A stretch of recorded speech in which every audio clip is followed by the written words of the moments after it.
Hi, Daddy girl. Hey, no, back up. Okay, you guys stay. Dad's gotta go to work. Yo! Welcome back to Containing Luxury. On this episode, we're going to be installing the Insofast system. Let's get started.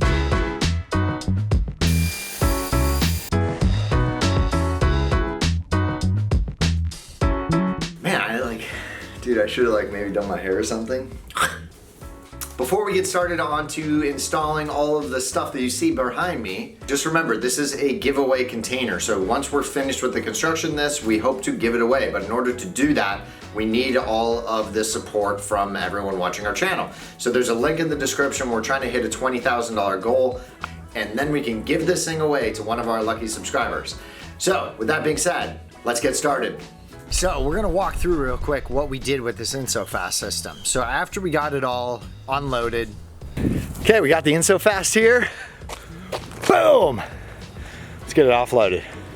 We got the boxes opened up and we started figuring out what panels went into the different locations. And one thing you'll notice real quickly is that there's two different types of panels. There's the CX panels, which I believe are called CX44s, and those are the thick corrugated panels that are meant for the sidewalls. And then there was a UX panels, and those are 2 inches thick. They're the same panel that they use to insulate concrete basements, which I think are fantastic for that. But those panels only go on the ceiling and then the back wall. And the stud spacing on those is 16 on center, and the stud spacing on the CX44 panels, which I figured out why, because of the corrugated sections, was at a weird 20 or 21 inches. Might have been 22, I'll have to find that out. But either way, it was a weird stud spacing, not your standard 16 on center or 24 on center, which I was baffled by until I came to the conclusion it was that way because of the recessed locations on the container itself. It was where it could bury all the way through.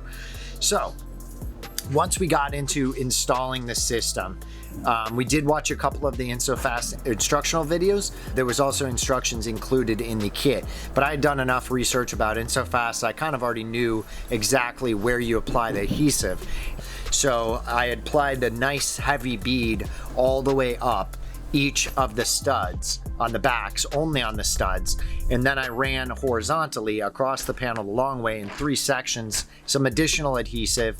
But then I also even took the spray foam gun because I was foaming in between each panel, and I applied a little bit of the spray foam in 3 locations in between the stud spaces, as well as just an additional seal to try and make sure everything was nice and completely sealed to the container. So, and then as you lock them together, you'll notice that we staggered each panel, and they stagger exactly to halfway so that you make sure that your electrical raceways, they match up. And then it was just pretty much Tetrising them all together. Well, incredibly, the camera wasn't filming the entire time I put this piece in. So what I did was I actually just cut this notch out because I wanted to try and keep this one solid piece. And then there's the angle iron there, which didn't sit quite nice and tight. The angle iron was holding it off a little bit. So what I did was I kind of set the piece in. I got this cut out, and then I tapped it a little bit, and I could see where the angle iron was. And then I used this my shank that I made, and I cut out this little notch, but I made it nice and tight.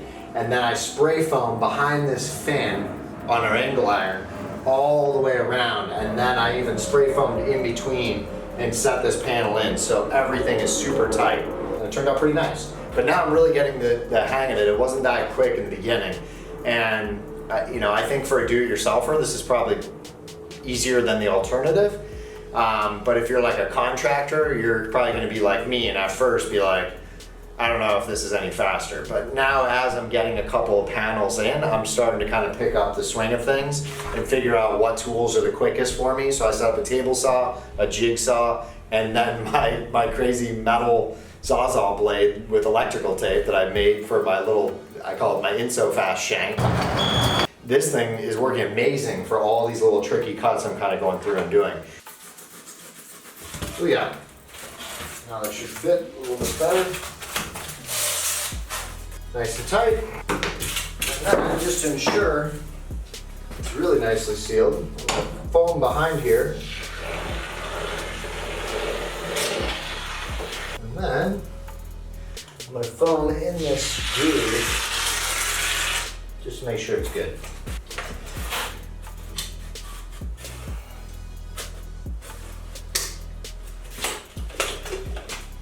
I'm gonna put some glue on that flange. Just to make sure it grabs real well.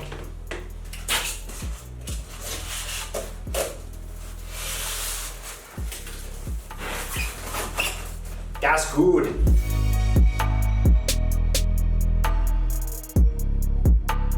Okay, boom, 12-inch piece. So I still have my top fin and I still have my bottom slot where the other fin from the top one goes into.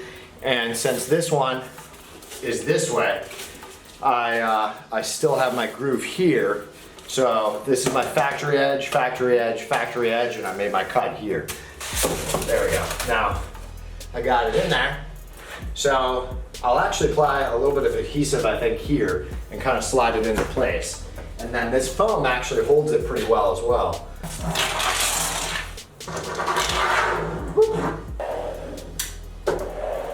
Now that will hold this one for sure.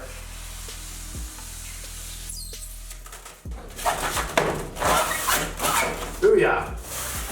I just duplicate that time and time again. So when making those back corners, the CX panel actually fits into the side, just as if you were continuing the CXs down the side.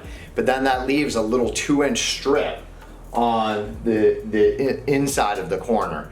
So what I found was that these back wall inserts are actually perfect depth for that. So what I did was I just took one of them and I ripped them through the table saw at 2 inches.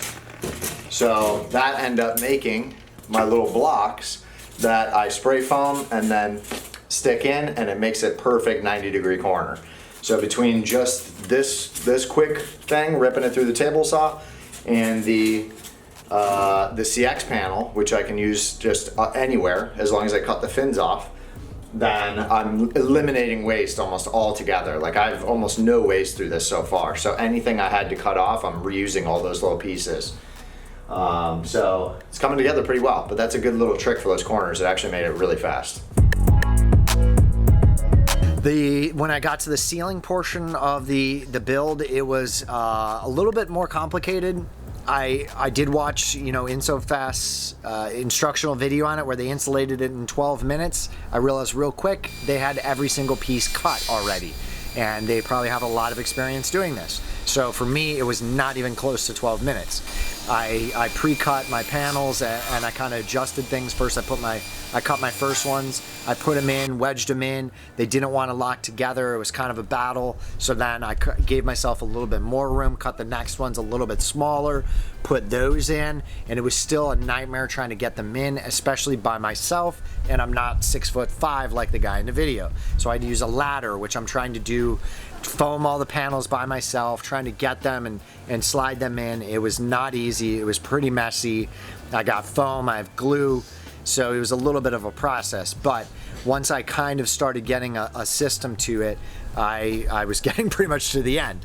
But it did start getting a little bit quicker for me, but it still was not as simple as they show insulating the whole system in 12 minutes. Okay, there's really 2 steps to it. You have to put all the inserts in first, and then you have to put all the panels in, which those videos broke up even if you did it as fast as they had it. But again, they did not do any of the cuts on the film.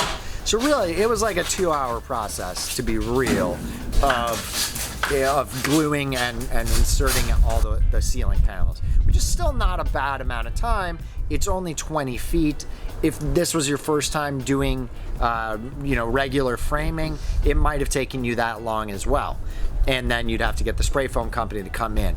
I will say the spray foam, though, would have been a much higher R value than what I achieved with this, but I am happy with how well it's sealed together and the overall simplicity of a do-it-yourselfer system.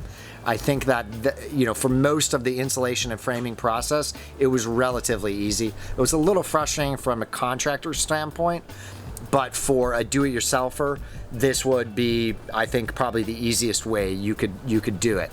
Who ordered the Insofast pizza? Got it. Got it right here. So that means I will have gone through 13 tubes. Yeah, I only have one more tube besides this one.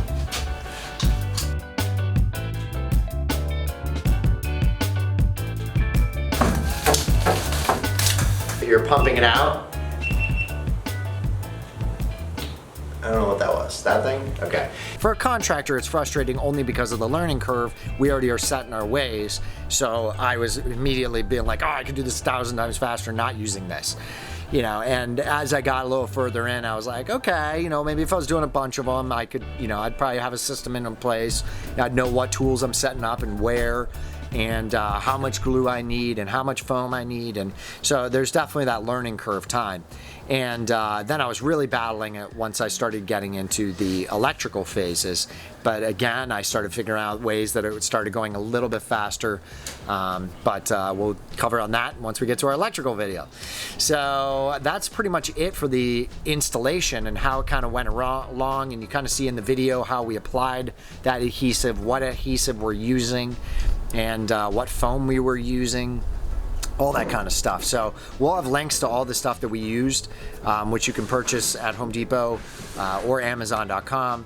There's also a couple of specialty tools you may want to pick up, or you can always just use my little trick of my Insofast shank. So again, we hope this video has been useful to you. As always, subscribe, like our channel, and if you want to help support us, there's a Patreon account below. And also note that this is a free giveaway container.